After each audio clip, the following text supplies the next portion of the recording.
Мүмін мұсылман бұл түнді жыл бойы тағатсыздана күтті. Бұл сауабы 1000 айдан артық мәлике түн, қасиетті қадір түні.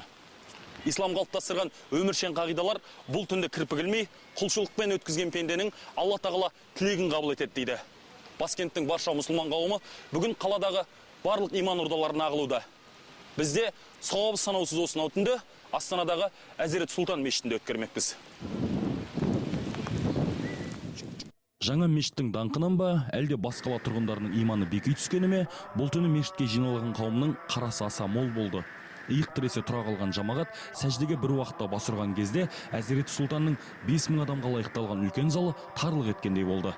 Астанаға келгелі бері бірінші рет осы жерде қарсы алып отырмыз.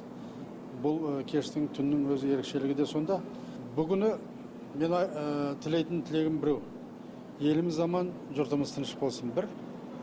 Мынау елдің бірлігі болсын екі. Өйткені ырыс алды ынтымақ деген.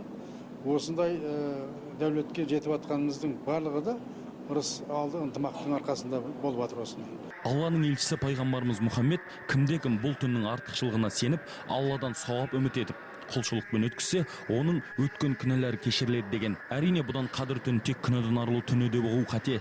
Аса мейірімді Алла кешірімшіл және кеңпейіл. Дін қызметкерлерінің айтуынша, бұл түнді жамағатпен мешітте өткізген орынды.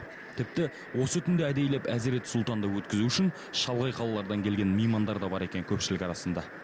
Түркістан қаласының Әзірет Сұлтаннан мына астанамызға салынған жаңа Әзірет Сұлтанына сәлем беріп келіп отырмын. Қазақстанымыз өсіп, жайнап өсе берсін. Мына ынтымақ жақсы халықтың. Мына жастар көп келіп жатыр мына мешітке. Өте жақсы орынды. Ашылғанына 2 айда толған жоқ Әзірет Сұлтан мешіті қадір түніне тыңғылықты дайындалғаны байқалды. Жамағатқа уағыз айтылуымен қатар бақ өкілдеріне баспасөз мәслихат ұйымдастырылды. Мешіттің бас имамы Қайрат Қажы Жолдыбайұлы көпшілік алдына бірнеше мәрте шығып уағыз айтты. Ал қадір түнінің шын белгісі қандай болады деген сұраққа мешіттің наиб имамы жауап берді. Таң атқанға дейін адамға жайлы бір табиғаттың болатындығы айтылған. Бұл ғалымдарымыз осыдан білуге болады деген.